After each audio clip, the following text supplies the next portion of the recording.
Halo, selamat hari Minggu, saudara dan sahabatku yang terkasih. Jumpa lagi bersama saya, Pendeta Rudi Rahabeat dari Tanah Tinggi di Kota Ambon. Apa kabar saudara dan sahabat sekalian? Tetap dalam keadaan sehat walafiat. Kelaparan itu. Nah, saudara dan sahabat sekalian, model kepemimpinan Yusuf ini menarik untuk kita pelajari ya dalam kehidupan kita hari ini juga dan ke depan. Kalau kita melihat teks itu dalam kitab Kejadian,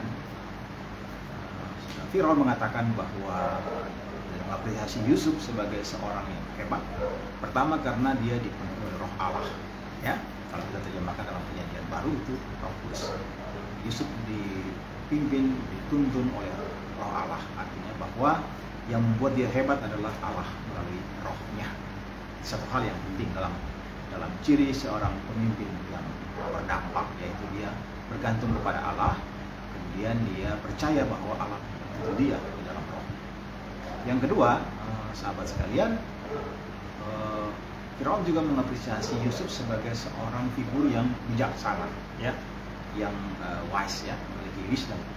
Dan oleh karena itu dengan kebijaksanaan dia dapat mengatur, ya, politik pangan pada saat itu, ya.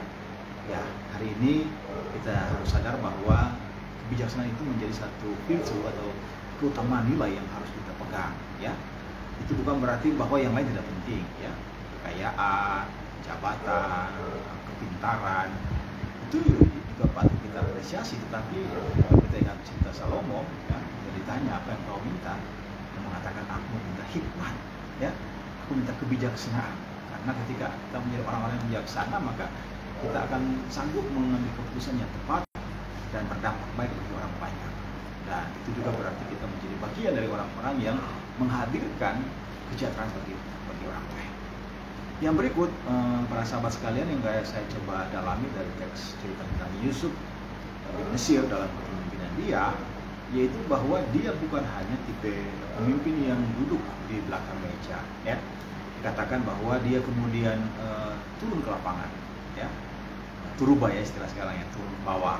Nah, dia belusukan, dia mengunjungi wilayah-wilayah, ya, wilayah-wilayah perkebunan mungkin, ya, sehingga dia bisa mengerti dan memahami potensi yang ada pada masyarakat Mesir pada saat itu. Dan dia juga melakukan apa yang disebut sebagai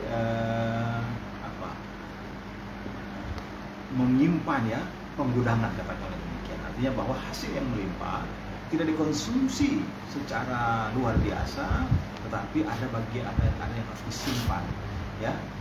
Kalau orang-orang di Maluku, misalnya di wilayah seperti di Kisar atau di Maluku Barat Daya yang lain seperti di Babat, itu ada sistem penyimpanan, ya, seperti penyimpanan padi, ya, biasanya ditaruh di dalam drum, sehingga nanti pada waktu musim kemarau atau musim kesulitan pangan, mereka tinggal mengambil apa yang sudah disimpan, ya, yaitu padi atau ubi dan lain sebagainya.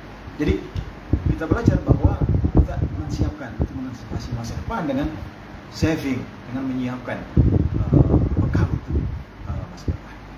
Sehingga ketika muncul krisis pangan yang sangat serius, yaitu peristiwa kelaparan ataupun penceklik, sudah tersedia. Nah, saudara dan sahabat sekalian, ketika kita melihat kondisi hari ini, maka memang salah satu hal yang sangat kita butuhkan adalah pangan. Kita tidak hanya bicara soal ketahanan pangan atau ketersediaan pangan, kita juga bicara dalam level yang lebih tinggi, yaitu kedaulatan pangan, yaitu bahwa setiap masyarakat memiliki otoritas atas pangan yang dia miliki.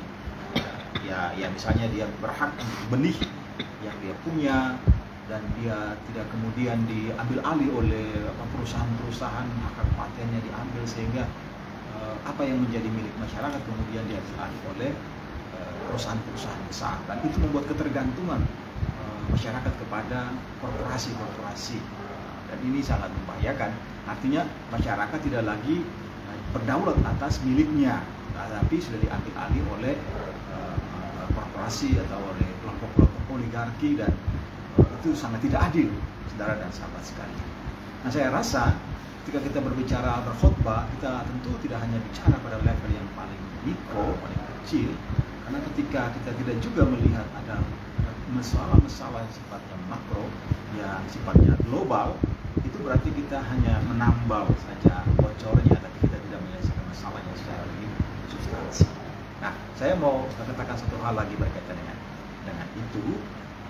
Kita bicara pangan, tema pembinaan Jemaat GPM juga berbicara tentang bagaimana menjaga lingkungan hidup, ya, keutuhan ciptaan. Ya. Dan saya ingat dua dokumen dari Paus Fransiskus hari ini tahun 2015 beliau menerbitkan satu dokumen atau ensiklik yang namanya Laudato Si, satu perhatian gereja Katolik atau kekristenan pada umumnya terhadap kelestarian lingkungan. 8 tahun kemudian beliau juga mengeluarkan ensiklik yang kedua, judulnya Laudato Deo, terpujilah Tuhan, ya. Dan intinya adalah bagaimana agama bertanggung jawab untuk menjaga kelestarian, ya. Krisis iklim, hari ini kita bicara krisis pangan, itu berarti kita harus serius, ya, karena bumi adalah rumah bersama kita, alam adalah rumah tempat kita tinggal. Ketika dia mengalami krisis, dia mengalami kerusakan, maka akan membawa dampak yang juga tidak baik bagi manusia. Kita menjaga keseimbangan, keutuhan ciptaan. Mazmur 149 mengatakan Tuhan itu baik kepada semua orang, pada bagian B ada lanjutannya, dan penuh rahmat kepada segala yang diciptakannya. Artinya bukan saya kepada manusia, tetapi ciptaan Tuhan yang lain, alam raya, ya, makhluk yang lain. Tuhan baik untuk semuanya. Dan oleh karena itu